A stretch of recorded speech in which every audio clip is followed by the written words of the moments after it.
et mangez. Voici mon sang, prenez et buvez, pour que ma mort vous soit rappelée. Faites ainsi jusqu'à mon retour. Faites ainsi jusqu'à mon retour.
Évangile de Jésus-Christ selon saint Jean. Avant la fête de la Pâque, sachant que l'heure était venue pour lui de passer de ce monde à son Père, Jésus, ayant aimé les siens qui étaient dans le monde, les aima jusqu'au bout. Au cours du repas, alors que le diable a déjà mis dans le cœur de Judas, fils de Simon l'Iscariote, l'intention de le livrer, Jésus, sachant que le Père a tout remis entre ses mains, qu'il est sorti de Dieu et qu'il s'en va vers Dieu, se lève de table, dépose son vêtement et prend un linge qu'il se noue à la ceinture. Puis il verse de l'eau dans un bassin. Alors il se mit à laver les pieds des disciples et à les essuyer avec le linge qu'il avait à la ceinture. Il arrive donc à Simon-Pierre qui lui dit « C'est toi, Seigneur, qui me laves les pieds ?» Jésus lui répondit « Ce que je veux faire, tu ne le sais pas maintenant, plus tard tu comprendras. » Pierre lui dit « Tu me laveras pas les pieds, non, jamais. » Jésus lui répondit « Si je ne te lave pas, tu n'auras pas de part avec moi. » Simon-Pierre lui dit « Alors Seigneur, pas seulement les pieds, mais aussi les mains et la tête. » Jésus lui dit « Quand on vient de prendre un bain, on n'a pas besoin de se laver, sinon les pieds. On est pur tout entier. Vous-même vous êtes purs, mais non pas tous. » Il savait bien qui allait le livrer, et c'est pourquoi il disait « Vous n'êtes pas tous purs. » Quand il leur eut lavé les pieds, il reprit son vêtement et se mit à table, et il leur dit Comprenez-vous ce que je viens de faire pour vous? Vous m'appelez Maître et Seigneur, et vous avez raison, car vraiment je le suis. Si donc moi, le Seigneur et le Maître, je vous ai lavé les pieds, vous aussi, vous devez vous laver les pieds les uns aux autres. C'est un exemple que je vous ai donné, afin que vous fassiez vous aussi comme j'ai fait pour vous. Aujourd'hui, un temps nouveau commence. Le Seigneur l'avait déjà annoncé à Moïse et à Aaron. Ce temps nouveau commence par un agneau qui donne sa vie pour la vie du peuple. Son sang marquera la porte des maisons pour protéger les vies. Sa chair sera mangée en hâte, la ceinture aux reins, les sandales aux pieds, le bâton à la main. Son sang protège, sa chair donne force pour le chemin. C'est un agneau pour le grand départ, l'aube de la libération, l'instant où le Seigneur, comme le chante le psaume, brise les chaînes des esclavages. Aujourd'hui, le Seigneur parle à ses disciples. Il est l'agneau. Son sang scelle l'alliance nouvelle qui nous délivre du fléau véritable, le péché, nos manques de foi, nos mensonges, nos violences, nos trahisons. Sa chair est la force pour la grande épreuve, la montée au calvaire, la descente aux enfers.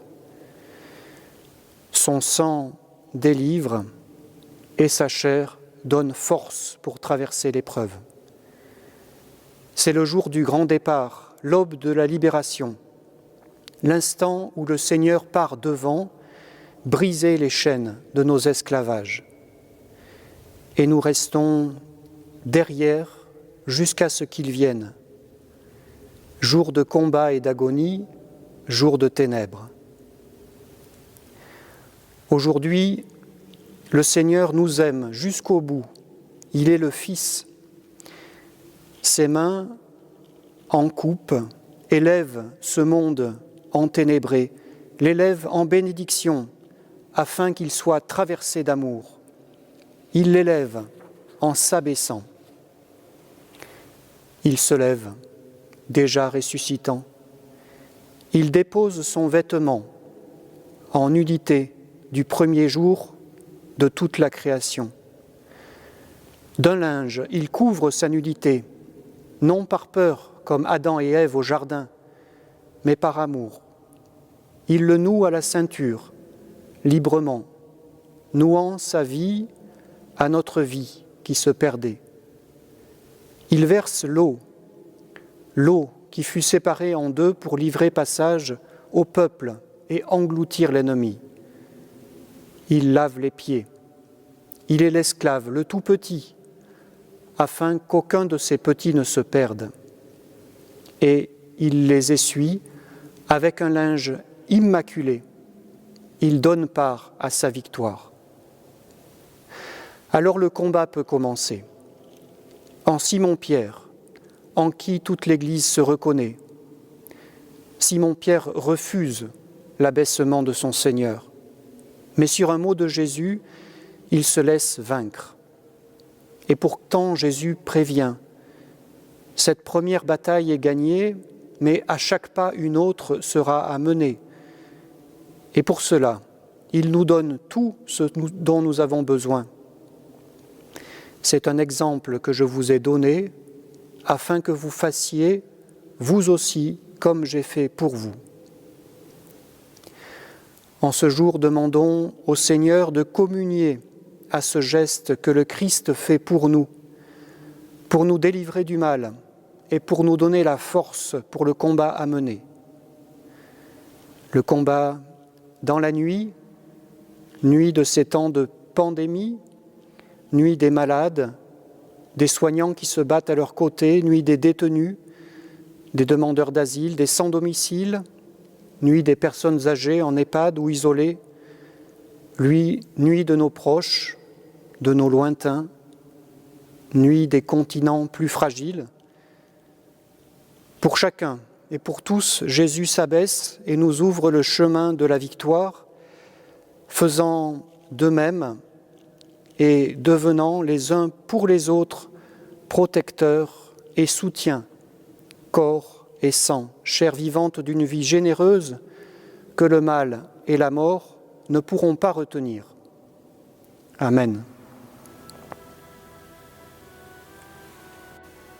Jésus nous attend, il nous donne rendez-vous en un lieu, en une heure.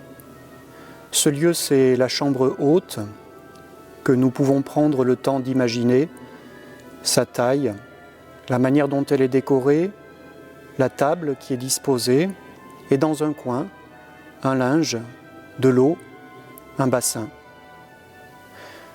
L'heure, c'est celle du passage du Fils vers le Père, de l'amour qui va jusqu'au bout, de la traversée de tout ce qui peut faire obstacle à cet amour. Demandons, en commençant ce temps, la grâce au Seigneur de communier à ce geste que le Christ fait pour nous. Dans un premier point, nous pouvons regarder Jésus qui se lève, qui dépose son vêtement, qui prend un linge, qui le noue à sa ceinture, qui verse de l'eau dans un bassin, qui se met à laver les pieds de ses disciples et les essuie avec un linge. Contemplons ces 7 gestes, le premier, de se lever, qui fait écho à la résurrection, et les 6 autres, 3 avec ce linge, 3 avec cette eau, et nous pouvons prendre le temps de les refaire un à un pour en laisser résonner la force et le sens. Dans un deuxième temps, nous écoutons Jésus répondre à Simon-Pierre qui refuse l'abaissement de son maître. Écoutons ces mots, ce qu'ils disent de la lutte intérieure de Simon-Pierre, aussi de celle de Jésus, et écoutez ce qui se dit en moi, les luttes qui me traversent, et les confier une à une au Seigneur.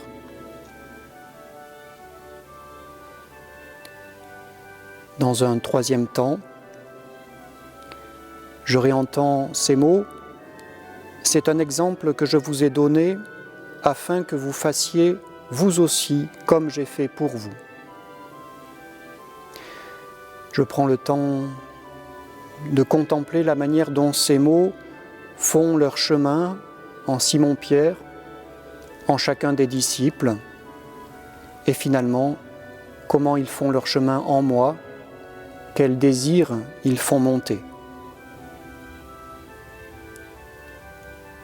À la fin de ce temps de prière, je prends quelques minutes pour parler au Seigneur, pour lui confier ce que j'ai vu et entendu, ce que j'ai vécu de lutte ou de désir, afin de lui demander que toutes ces choses soient accomplies selon le dessein de son amour.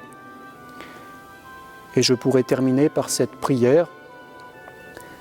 Prends, Seigneur, et reçois toute ma liberté, ma mémoire, mon intelligence, toute ma volonté, tout ce que j'ai et possède, tu me l'as donné. À toi, Seigneur, je le rends. Tout est tien. Dispose-en selon ton entière volonté. Donne-moi de t'aimer et donne-moi ta grâce. Elle me suffit.